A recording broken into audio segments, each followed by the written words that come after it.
গুৰু দুজনাৰ সৃষ্টি অসমৰ দ্বিতীয়খন পুণ্যভূমি বৰপেটা আৰু এই বৰপেটা সত্ৰৰ কীৰ্তন ঘৰ অসমৰ মুখ্য আকৰ্ষণস্বৰূপ।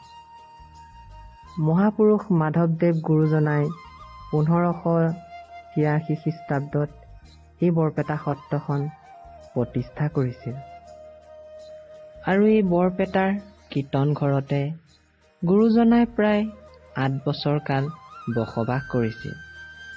কীৰ্তন দশম ভক্তি ৰত্নাৱলীৰ লগতে কেইবাখনো ধৰ্মশাস্ত্ৰ তেওঁ ইয়াত ৰচনা কৰিছিল। গুৰুজনাৰ পাছত মথুৰা দাস বুঢ়া আটাক এই সত্ৰৰ দায়িত্ব অৰ্পণ কৰা হৈছিল আৰু তেওঁৱেই আছিল বৰপেটাৰ সত্ৰৰ প্ৰথমজন সত্ৰাধিকাৰ। তেন্তে আহক বন্ধুসকল, আজি এই পবিত্ৰ ক্ষণত মহাপুৰুষজনাৰ সৃষ্টি বৰপেটা সত্ৰৰ ভিডিঅ'টো আমি দৰ্শন কৰোঁ। বৰপেটা সত্ৰৰ মূল প্ৰৱেশ দুৱাৰ, এইখনক বাটচৰা বুলিও কোৱা হয়। সত্ৰৰ তিনিওফালে 3খন প্ৰৱেশ দুৱাৰ আছে।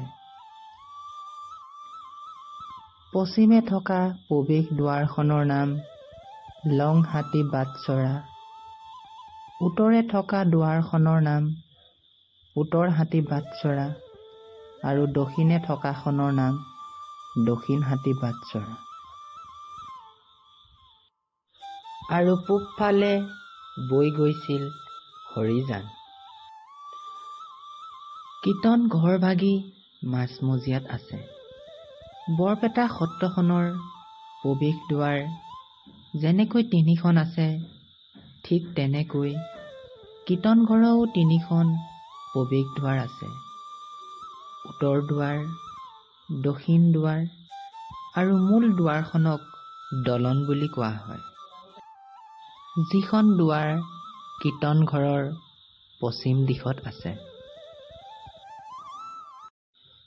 ইয়াৰ পাছত আমি নামঘৰৰ ভিতৰলৈ সোমাই গ'লোঁ। কীৰ্তন ঘৰৰ মণিকূট ভাগি আপোনালোকে চাওকচোন। কীৰ্তন ঘৰৰ শুৰণি, নামঘৰৰ মূল ভেটি তুলসী খুঁটা। এই তুলসী খুঁটা চাবলৈ দূৰ দূৰণিৰ পৰা বহুতো ভক্তগণ বৰপেটা সত্ৰলৈ আহে। কীৰ্তন ঘৰৰ সন্মুখত দুয়োফালে 2টা তুলসী খুঁটা আছে। এইসমূহ চাওকচোন, মাধৱদেৱ গুৰুজনাই সত্ৰত ব্যৱহাৰ কৰিছিল। গুৰুজনাৰ সৃষ্টি আপুৰুগীয়া সম্পদসমূহ আজিও এই সত্ৰত বিৰাজমান হৈ আছে। জয় জয় যাদৱ, জয় ঋষি কেশৱ। আৰু ইয়াত বন্তি প্ৰজ্বলন কৰা হয়।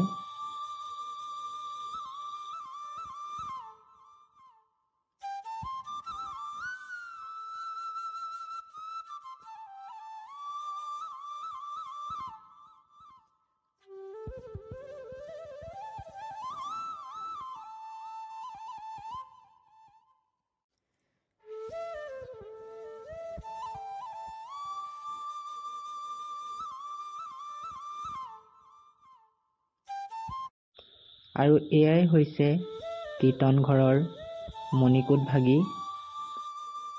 নাম ৰখে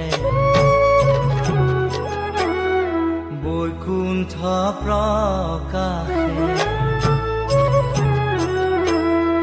হৰি নাম ৰখে বৈকুণ্ঠ প্ৰকাশে, প্ৰেম অমৃতৰণ শ্ৰীমন্ত শংকৰে। ইয়াৰ পাছত নামঘৰীয়া ভকতজনাই দবা বজাবলৈ আহিল। দবাটো কিমান ডাঙৰ আপোনালোকে চাওকচোন। বৰপেটা সত্ৰ দবা বজোৱা বহুতে ইউটিউবতে চায়, আজি আমি সন্মুখৰ পৰা দেখিলোঁ। সঁচাকৈ মনটো বহুত ভাল লাগিল।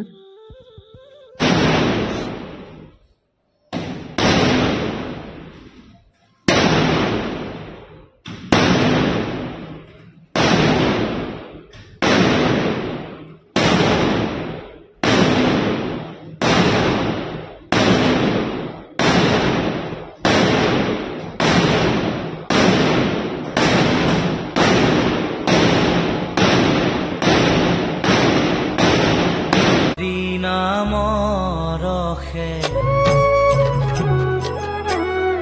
বৈকুণ্ঠ প্ৰকাশে হৰি নামৰসে। কীৰ্তন ঘৰৰ পৰা ওলাই আহি আমি সত্ৰৰ প্ৰধান ভকতজনৰ ওচৰত সেৱা ল'লোঁ আৰু তেওঁক সত্ৰৰ বিষয়ে সুধিলোঁ। প্ৰভুজনাই আমাক ধুনীয়াকৈ সত্ৰৰ বিষয়ে বুজাই দিছে।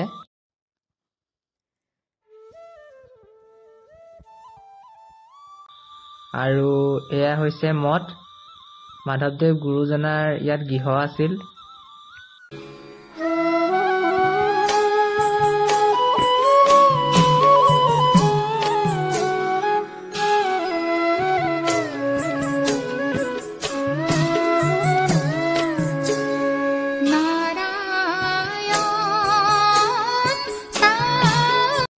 এই ঘৰটোৰ নাম হৈছে পাঠচাং। সত্ৰৰ অনুষ্ঠানসমূহৰ সকলো আলোচনা এই পাঠচাঙৰ ভিতৰতে কৰা হয়।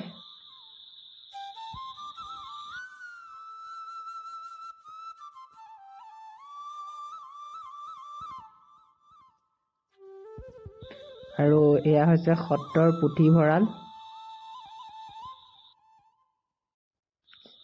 আৰু এয়া হৈছে মথুৰা দাস বুঢ়া আটাৰ ভেটি। মাধৱদেৱৰ পিছতে সত্ৰৰ সকলো দায়িত্ব তেওঁক অৰ্পণ কৰা হৈছিল আৰু তেওঁৱে আছিল সত্ৰৰ প্ৰথমজন সত্ৰাধিকাৰ। আৰু এইফালে এটা মিউজিয়াম বনাই থকা হৈছে। অহা বছৰকৈ এই মিউজিয়ামটো মুকলি কৰি দিয়া হ'ব। মহাপুৰুষজনাৰ বিভিন্ন আপুৰুগীয়া সম্পদসমূহ ইয়াৰ মিউজিয়ামত ৰখা হ'ব। আপোনালোক সকলোৱে আহিলে দৰ্শন কৰিব পাৰিব। আৰু এইখিনি হৈছে অতিথিশালা। দূৰ দূৰণিৰ পৰা অহা ভক্তগণ ৰাতি ইয়াতে জিৰণি লয়।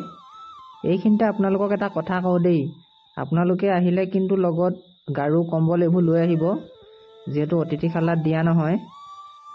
আমি লৈ যোৱা নাছিলোঁ, ৰাতি মাৰ্কেটৰ পৰা কিনি আনিবলগীয়া হৈছিল। আৰু এয়া হৈছে সত্ৰীয়া সাংস্কৃতিক কেন্দ্ৰ।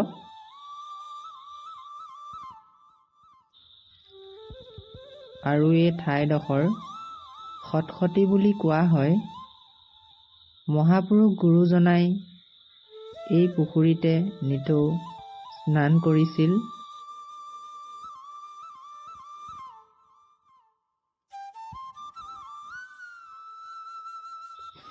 আৰু পুখুৰীটোৰ মাজভাগত কালিয়া দমনৰ ভগৱান শ্ৰীকৃষ্ণৰ প্ৰতিমূৰ্তি আছে।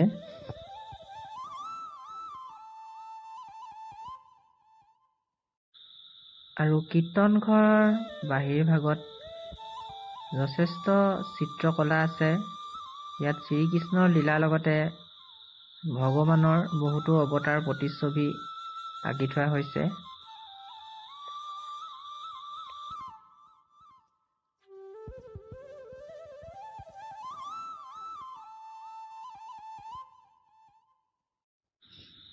এই গৃহভাগৰ নাম হৈছে দৌল। আৰু দৌল যাত্ৰাৰ সময়ত কালিয়া ঠাকুৰক এই স্থানতে ৰখা হয়। আৰু ইয়াৰ পাছত আমি আহিলোঁ গুৰুজনাই ধৰ্মশাস্ত্ৰসমূহ অধ্যয়ন কৰা ঠাইডোখৰলৈ। ইয়াত আবেলি আপোনাৰ নাম প্ৰসংগ কৰা হয়। গোপিনীসকল ইয়াত নাম ল'বলৈ আহে আৰু প্ৰভুজনাই ভাগৱত পাঠ কৰে। নামৰসে বৈকুণ্ঠ প্ৰকাশে হৰি নামৰসে বৈকুণ্ঠ প্ৰকাশে প্ৰেমমৃতৰ নদী শ্ৰীমন্ত শংকৰে পাৰ ভাঙি দিলে শ্ৰীমন্ত শংকৰে পাৰ ভাঙি দিলে। আৰু আবেলি গাঁৱৰ আইসকলে ইয়াত নাম কীৰ্তন শুনিবলৈ আহে।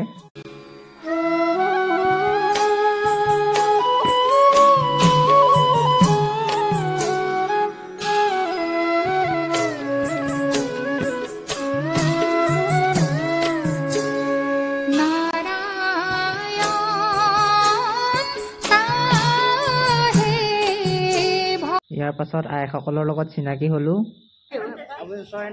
আমি শিৱসাগৰ পৰা আহিছিলো আজি শিৱসাগৰ পৰা আহিছো। কালি তেজপুৰত থাকিলো মানে তেজপুৰৰ পৰা আজি আহি আছো। আপোনালোককো লগ পাই ভাল লাগিছে আজি। আইসকলক লগ পাই গলো।